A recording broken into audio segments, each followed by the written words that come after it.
अस्सलामुअलैकुम सामीन। 13 रमज़ानुल मुबारक और 24 मार्च है। आज की ख़बरों की शुरुआत मज़ाहिर उलूम सहारनपुर के शोबा तजवीद के उस्ताद कारी अल-मुक़री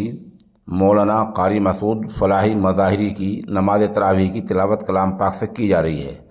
आप माशाअल्लाह बाज़ार वाली मस्जिद वालाजाह ज़िला रानीपेट सूबा तमिलनाडु में नमाज तरावीह अदा करा रहे हैं। अल्लाहु अकबर।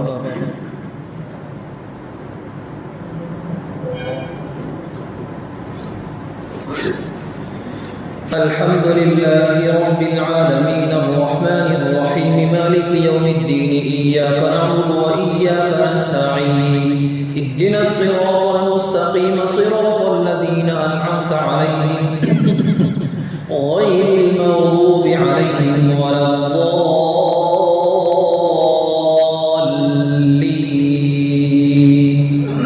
यौम नद'ू कुल्ला उनासिन बिइमामिहिम फमन ऊतिय किताबहु बियमीनिहि फउलाइका यक़रऊना किताबहुम वला युज़्लमूना फतीला वमन कान फी हादिहि अअमा फहुव फिल आखिरति अअमा व अضल्लु सबीला वइन कादू लयफ्तिनूनका अनिल्लज़ी अवहयना इलैका लितफ्तरी अलैना गैरहु व इज़न लत्तख़ज़ूका खलीला ولولا أن ثبتناك لقد كدت تركن إليهم شيئا قليلا إذا لأذقناك ضعف الحياة وضعف الممات ثم لا تجد لك علينا نصيرا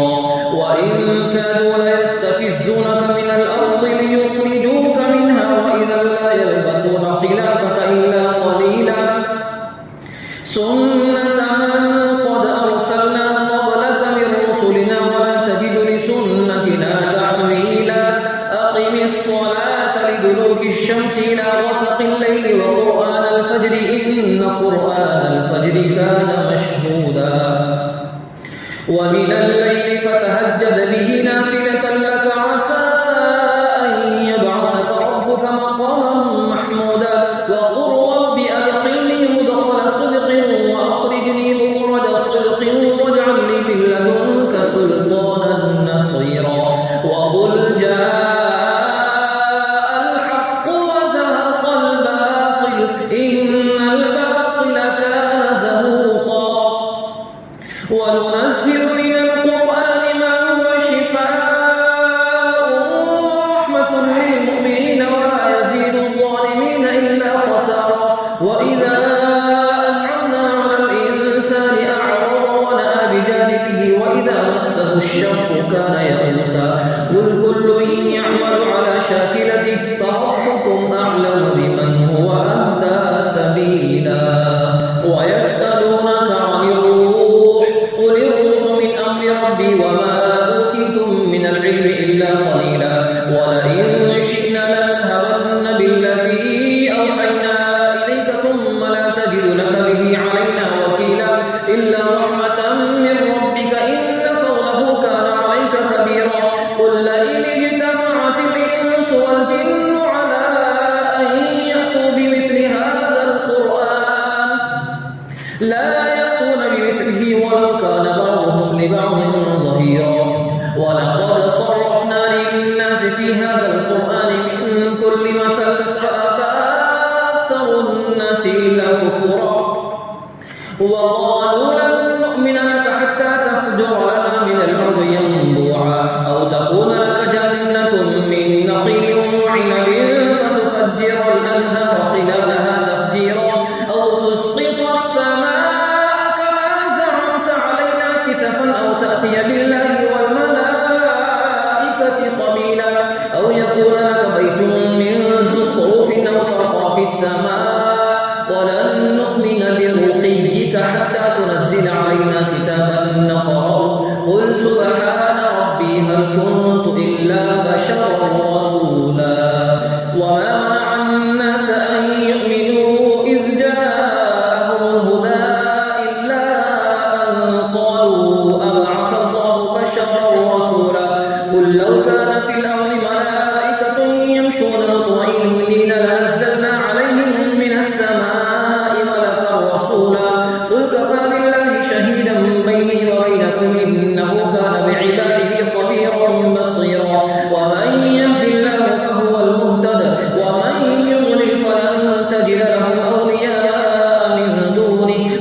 ونحشرهم يوم القيامة على وجوههم عميا وبكما وصما مأواهم جهنم كلما خبت زدناهم سعيرا ذلك جزاؤهم بأنهم كفروا بآياتنا وقالوا أإذا كنا عظاما ورفاتا أإنا لمبعوثون خلقا جديدا أولم يروا أن الله الذي خلق السماوات والأرض قادر على أن يخلق مثلهم وجعل لهم أجلا لا ريب فيه فأبى الظالمون إلا كفورا قل لو أنتم تملكون خزائن رحمة ربي إذا لأمسكتم خشية الإنفاق وكان الإنسان قتورا ولقد آتينا موسى 9 آيات بينات فاسأل بني إسرائيل إذ جاءهم فقال له فرعون إني لأظنك يا موسى مسحورا قال لقد علمت ما أنزل هؤلاء إلا رب السماوات والأرض بصائر وإني لأظنك يا فرعون مثبورا فأراد أن يستفزهم من الأرض فأغرقناه ومن معه جميعا وقلنا من بعده لبني إسرائيل اسكنوا الأرض فإذا جاء وعد الآخرة جئنا بكم لفيفا وبالحق أنزلناه وبالحق نزل وما أرسلناك إلا مبشرا ونذيرا وقرآنا فرقناه لتقرأه على الناس على مكف ونزلناه تنزيلا قل آمنوا به أو لا تؤمنوا إن الذين أوتوا العلم من قبله إذا يتلى عليهم يخرون للأذقان سجدا ويقولون سبحان ربنا إن كان وعد ربنا لمفعولا ويخرون للأذقان يبكون ويزيدهم خشوعا قل ادعوا الله أو ادعوا الرحمن أيما تدعوا فله الأسماء الحسنى ولا تجهر بصلاتك ولا تخافت بها وابتغ بين ذلك سبيلا وقل الحمد لله الذي لم يتخذ ولدا ولم يكن له شريك في الملك ولم يكن له ولي من الذل وكبره تكبيرا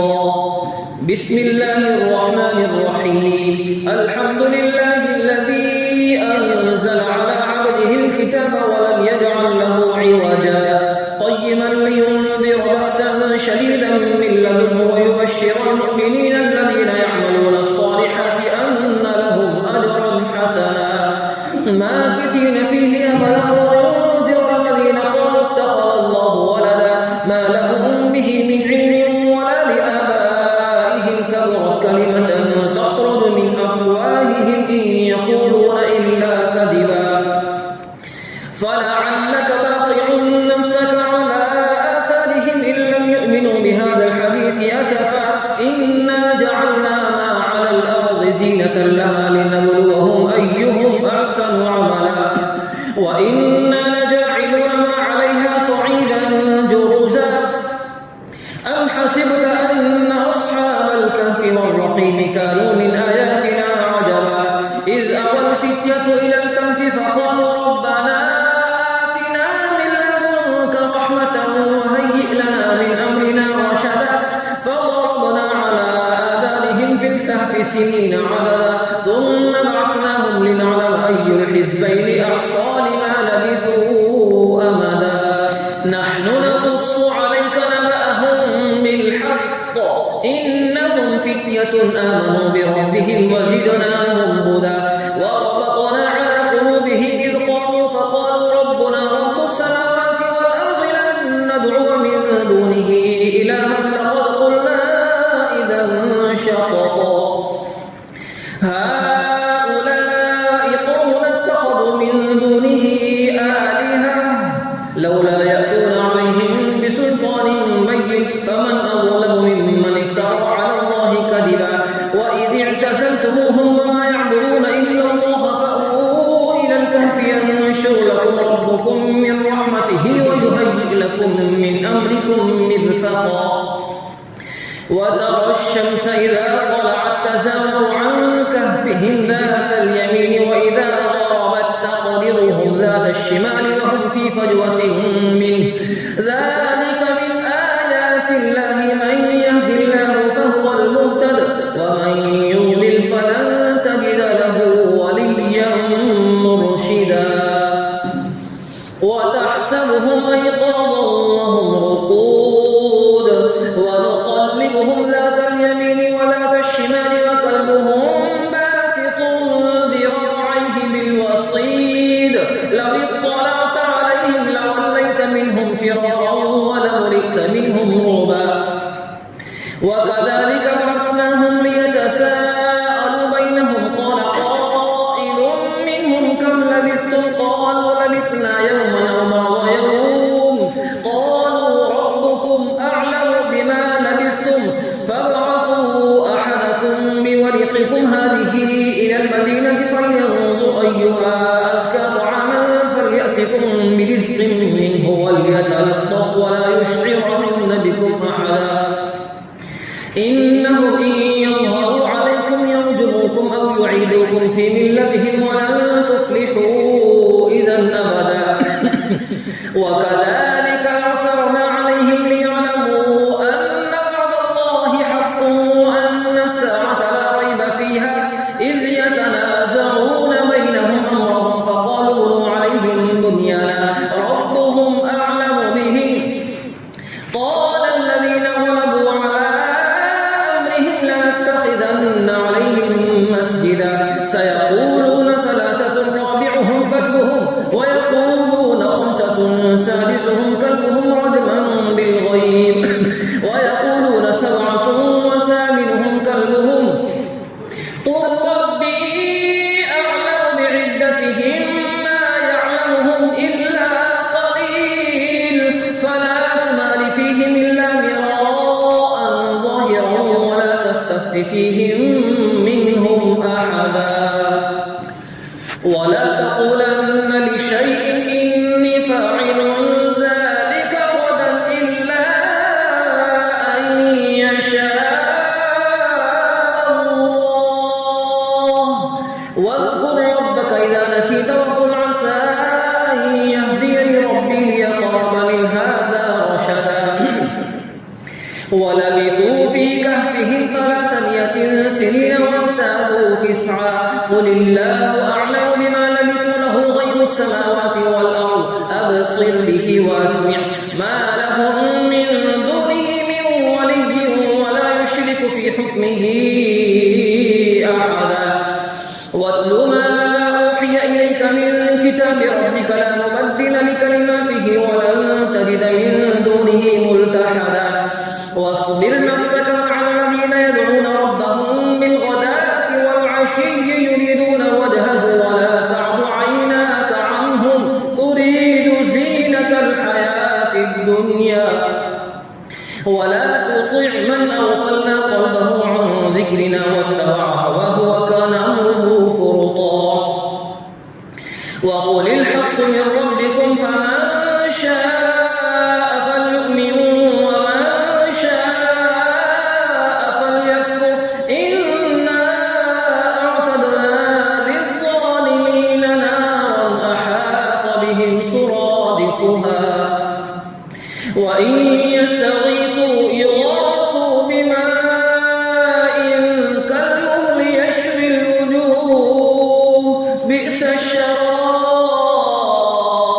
وساءت مرتفقا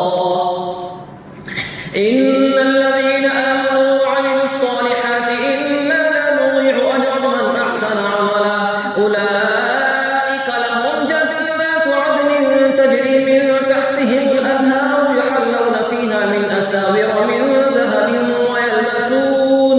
ويلبسون ثيابا خضرا من سندس واستبرق متكئين فيها على الأرائك نعم الثواب وحسنت مرتفقا وضرب لهم مثل الرجلين جعلنا لأحدهما جنتين من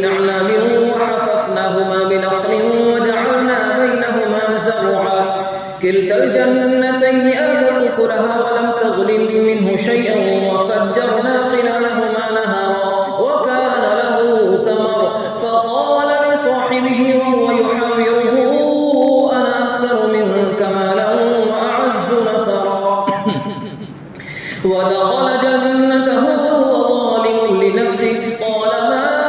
أظن أن تبيد هذه أبدا وما أظن الساعة قائمة ولئن رددت إلى ربي لأجدن خيرا منها منقلبا قال له صاحبه وهو يحاوره أكفرت بالذي خلقك من تراب ثم من نطفة ثم سواك رجلا لكن هو الله ربي ولا أشرك بربي أحدا ولولا إذ دخلت جنتك قلت ما شاء الله لا قوة إلا بالله إن ترني أنا أقل منك مالا وولدا فعسى ربي أن يؤتيني خيرا من جنتك ويرسل عليها حسبانا من السماء فتصبح صعيدا زلقا أو يصبح ماؤها غورا فلن تستطيع له طلبا وأحيط بثمنه فأصبح يقلب كفيه على ما أنفق فيها وهي خاوية على عروشها ويقول يا ليتني لم أشرك بربي أحدا ولم تكن له فئة ينصرونه من دون الله وما كان منتصرا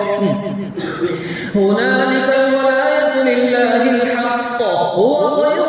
ثوابا وخير عقبا واضرب لهم مثل الحياة الدنيا كماء أنزلناه من السماء فاختلط به نبات الأرض فأصبح هشيما تذروه الرياح وكان الله على كل شيء مقتدرا المال والبنون زينة الحياة الدنيا والباقيات الصالحات خير عند ربك ثوابا وخير أملا ويوم نسير الجبال وترى الأرض بارزة وحشرناهم فلم نغادر منهم أحدا وعرضوا على ربك صفا لقد جئتمونا كما خلقناكم أول مرة بل زعمتم أن لن نجعل لكم موعدا ووضع الكتاب فترى المجرمين مشفقين مما فيه ويقولون يا ويلتنا ما لهذا الكتاب لا يغادر صغيرة ولا كبيرة إلا أحصاها ووجدوا ما عملوا حاضرا ولا يظلم ربك أحدا وإذ قلنا للملائكة اسجدوا لآدم فسجدوا إلا إبليس كان من الجن ففسق عن أمر ربه أفتتخذونه وذريته أولياء من دوني وهم لكم عدو بئس للظالمين بدلا ما أشهدتهم خلق السماوات والأرض ولا خلق أنفسهم وما كنت متخذ المضلين عضدا ويوم يقول نادوا شركائي الذين زعمتم فدعوهم فلم يستجيبوا لهم وجعلنا بينهم موبقا ورأى المجرمون النار فظنوا أنهم واقعوها ولم يجدوا عنها مصرفا ولقد صرفنا في هذا القرآن للناس من كل مثل وكان الإنسان أكثر شيء جدلا وما منع الناس أن يؤمنوا إذ جاءهم الهدى ويستغفروا ربهم إلا أن تأتيهم سنة الأولين أو يأتيهم العذاب قبلا وما نرسل المرسلين إلا مبشرين ومنذرين ويجادل الذين كفروا بالباطل ليدحضوا به الحق واتخذوا آياتي وما أنذروا هزوا ومن أظلم ممن ذكر بآيات ربه فأعرض عنها ونسي ما قدمت يداه إنا جعلنا على قلوبهم أكنة أن يفقهوه وفي آذانهم وقرا وإن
أحدث لك منه ذكرا فانطلقا حتى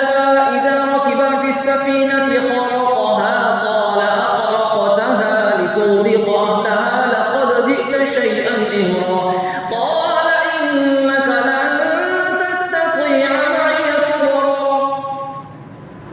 قال لا تؤاخذني بما نسيت ولا ترهقني من أمري عسرا فانطلقا حتى إذا لقيا غلاما فقتله قال أقتلت نفسا زكية بغير نفس لقد جئت شيئا نكرا सामीन, ये माजून बेमिसाल है, ताकत का ख़जाना है, शुगर फ्री है। जो लोग शुगर के मरीज़ हैं वो भी अगर इसका इस्तेमाल करें तो उन्हें कोई नुकसान नहीं होगा। इसको हासिल करने के लिए हमारे नंबर 96 27 70 90 14 पर रब्ता किया जा सकता है।